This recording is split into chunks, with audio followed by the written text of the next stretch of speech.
Assalamualaikum warahmatullahi ta'ala wabarakatuh.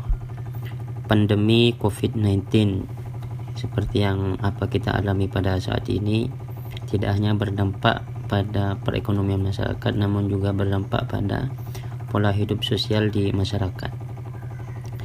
Banyak sekali acara-acara besar keislaman yang kemudian ditiadakan karena untuk menjalankan prokes, yaitu dengan cara physical distancing. Ini semua dilakukan untuk menyetop atau menghentikan penyebaran COVID-19 ini.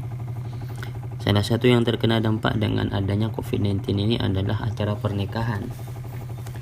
Di beberapa daerah banyak sekali acara pernikahan yang kemudian ditunda atau bahkan dibatalkan dikarenakan dilarang untuk melakukan kerumunan di tengah masyarakat. Namun masyarakat kita tidak berhenti sampai di sana. Ada beberapa keluarga yang kemudian mengakali untuk tetap melaksanakan akad nikah ini dengan cara nikah secara online. Namun masalahnya, apakah pernikahan online ini dibenarkan menurut hukum fikih atau tidak?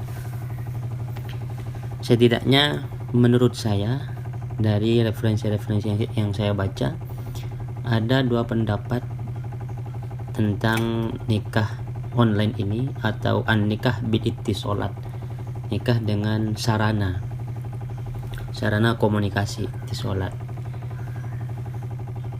Pendapat pertama adalah pendapat dari jumhurul ulama, dari ulama-ulama salaf, yang tentunya ulama salaf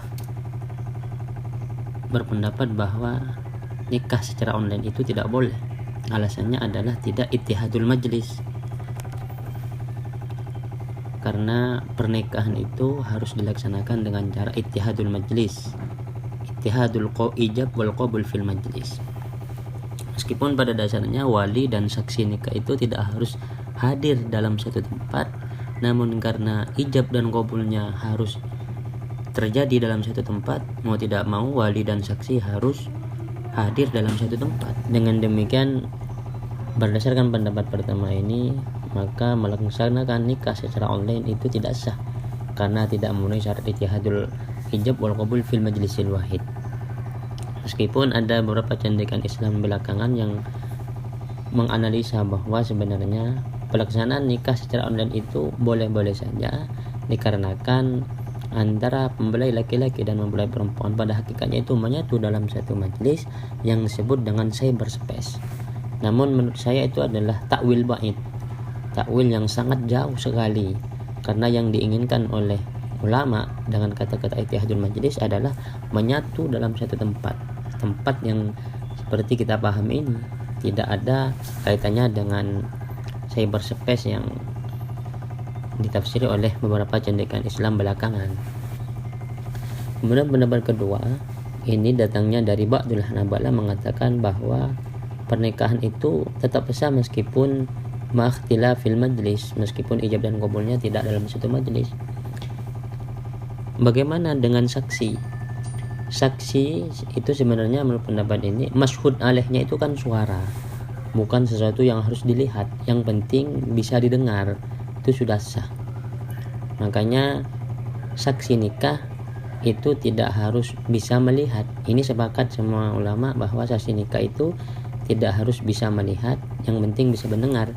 Meskipun ada juga sebagian ulama yang mengatakan bahwa saksi nikah harus melihat ijab qabul untuk memastikan bahwa ijab itu datang dari pihak laki-laki dan ijab datang dari wali perempuan dan qabul datang dari pihak laki-laki. Namun menurut pendapat yang kedua ini, masyhud alaihnya adalah suara, sehingga tidak usah menyatu dalam satu majelis. Ini diamini oleh pengarang kitab Sahih Fiqhus Sunnah, Syekh Abu Malik Kamal bin Said Salim, dalam kitabnya Sahih Fiqhus Sunnah wa Adillatuhu. Beliau mengatakan, innama ishtaratul fuqaha fima madha ittihadul majlis li'adami tasawwur ittisalil ijab wal qabul ma ikhtilafil amkinah. Ulama fikih dulu mensyaratkan ittihadul majlis itu karena beliau itu masih belum bisa menggambarkan adanya komunikasi ijab dan qabul yang terlaksana dengan berbeda tempat. Sementara fi asrina hada faqaddamat wasailul ittisalat kal hatif wa nahwihi. Sementara di masa kita saat ini sudah ada sarana-sarana komunikasi seperti HP dan semacamnya, sehingga wala mani'a min ijra'il uqud ma ikhtilafil majlis idza tahaqqaqat al-fawriyah, sehingga tidak ada halangan untuk melaksanakan akad nikah dengan tempat yang berbeda, yang penting fauriyahnya wujud, ada ketersambungan secara langsung antara ijab dan qabul, tidak terjeda. Ala kulli hal, berarti nikah online atau an-nikah biwasailil ittisalat itu boleh-boleh saja menurut pendapat kedua dari Ba'dul Hanabalah dan diamini oleh Syekh Kamal bin Said Salim ini. Tapi menurut jumhur ulama, nikah online itu tidak sah.